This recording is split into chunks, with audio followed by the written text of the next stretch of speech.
उत्तर प्रदेश में अपने अस्तित्व को जूझ रही बहुजन समाज पार्टी के सामने निकाय चुनाव में न केवल जनता का विश्वास जीतने की जिम्मेदारी है, बल्कि भारी भरकम जीत हासिल करके अपने विरोधियों को भी सबक सिखाने की गंभीर चुनौती है। उत्तर प्रदेश नगर निकाय चुनाव को एक तरह से वर्ष 2024 में होने वाले लोकसभा चुनाव का ट्रायल मान सकते हैं। इन चुनावों में जो भी पार्टियां अपना वजूद दिखा पाने में सफल होंगी, वे ही आगामी लोकसभा चुनाव में जनता के दिलों पर राज करती नजर आएंगी। नमस्कार, मैं हूं राजेश कुमार शर्मा और आप देख रहे हैं मेरा यूट्यूब चैनल राजनीतिक पक्ष। आगे बढ़ने से पहले मेरा आपसे निवेदन है कि यदि आपने अभी तक मेरे इस चैनल को सब्सक्राइब नहीं किया है तो प्लीज़ उसे सब्सक्राइब कर दीजिए। साथ ही वीडियो को लाइक करना, शेयर करना और अपने कमेंट्स लिखना भी ना भूलें।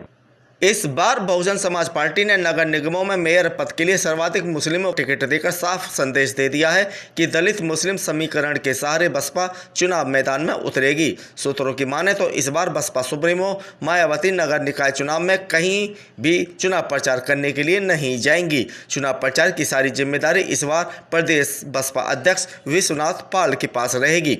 दरअसल विश्वनाथ पाल को यह जिम्मेदारी देना भी बसपा सुप्रीमो मायावती की एक रणनीति का ही हिस्सा है। विश्वनाथ पाल अति पिछड़े वर्ग से आते हैं और बसपा दलित प्लस मुस्लिम के साथ अति पिछड़ा वर्ग को शामिल करके मतदाताओं को लुभाना चाहती है।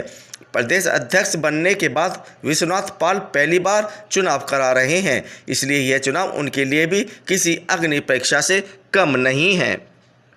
बसपा सुप्रीमो मायावती को राजनीति का माहिर खिलाड़ी यूं ही नहीं माना जाता है। जब कभी यह लगा कि बसपा हाशिए पर जा रही है तो मायावती ने अपनी राजनीतिक दूरदर्शिता के चलते न केवल बसपा को मजबूती दी, बल्कि अपने विरोधी दलों को भी पसोपेश में डाल दिया। अब ऐसे समय जब यह लग रहा है कि बसपा राजनीतिक रूप से कमज़ोर हो रही है, मायावती ने नगर निकाय चुनाव में एक ऐसा ही चक्रव्यूह रच दिया है जिसमें उनके विरोधी दल फंसते हुए दिखाई दे रहे हैं। उनके विरोधी दल भारतीय जनता पार्टी हो या फिर समाजवादी पार्टी, मायावती ने इनके वोट बैंक को साधने के लिए अपनी नई राजनीतिक चाल चल दी है।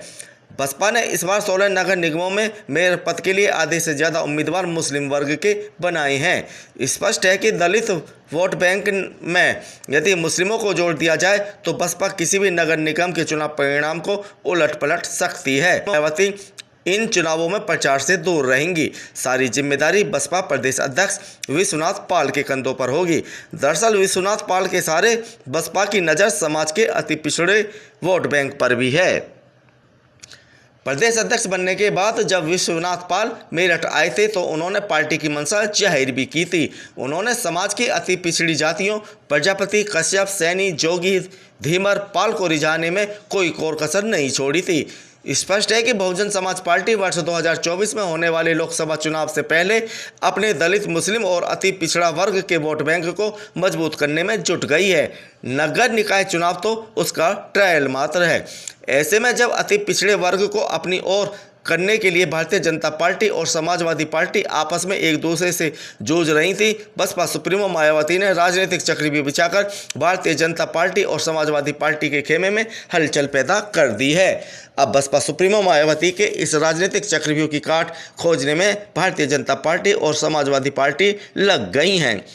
इन नगर निकाय चुनावों में बसपा सुप्रीमो ने दलित, ब्राह्मण और मुस्लिम के सोशल इंजीनियरिंग फार्मूले को त्याग कर दलित, मुस्लिम और अति पिछड़ा वर्ग फार्मूले को अपनाया है। बसपा का यही दाव भारतीय जनता पार्टी और समाजवादी पार्टी को बेचैन कर रहा है। इन नगर निकाय चुनावों में बसपा सुप्रीमो मायावती ने जो राजनीतिक चक्रव्यूह रचा है, अब हम उसका विश्लेषण करते हैं। अपने पुराने सोशल इंजीनियरिंग फार्मूले में से ब्राह्मणों को हटाकर बसपा सुप्रीमो ने अपने दलित मतदाताओं को यह भरोसा दिलाने का प्रयास किया है कि पार्टी अपनी मूल विचारधारा पर कायम है। इससे बसपा को अपने दलित वोट बैंक को मजबूत करने में आसानी होगी। वहीं बसपा ने अपने प्रदेश अध्यक्ष विश्वनाथ पाल को नगर निकाय चुनाव की जिम्मेदारी देकर अति पिछड़े समाज की जातियों को साधने का प्रयास किया है। राजनीतिक पंडितों की माने तो बसपा का अति पिछड़े वर्ग को अपने साथ जोड़ने का सीधा मतलब है कि सपा और भाजपा के वोट बैंक में सेंध लगाना। बसपा ने अपने नए समीकरण से मुस्लिमों को भी साधने का प्रयास किया है। नगर निकाय चुनाव में जिस प्रकार मायावती ने बहुतायत में मुस्लिम प्रत्याशी मैदान में उतारे हैं, उससे स्पष्ट है कि बसपा सुप्रीमो मायावती मुस्लिमों को पार्टी से जोड़ने के लिए कोई मौका हाथ से जाने नहीं देना चाहती। राजनीतिक पंडितों की माने तो बहुजन समाज पार्टी प्रमुख मुस्लिम नेताओं पर हो रही योगी सरकार की कार्रवाई को मुद्दा बनाकर जनता के बीच जा सकती है। अगर यह बसपा मुस्लिमों को अपनी ओर लाने में कामयाब हो जाती है तो इसका सीधा नुकसान समाजवादी पार्टी को उठाना पड़ सकता है। बसपा सुप्रीमो ने अपने सोशल इंजीनियरिंग के फार्मूले को बाय बाय कहते हुए अब दलित, मुस्लिम और अति पिछड़े वर्ग के फार्मूले को अंजाम देना शुरू कर दिया है, तो उनके विरोधी दलों में बेचैनी होना लाजमी है। लेकिन बसपा सुप्रीमो अपने रचे गए इस राजनीतिक चक्रव्यूह का लाभ लेते हुए पार्टी को कितनी सफलता दिला पाएंगे, इसका पता तो नगर निकाय चुनाव परिणाम ही बता सकते हैं।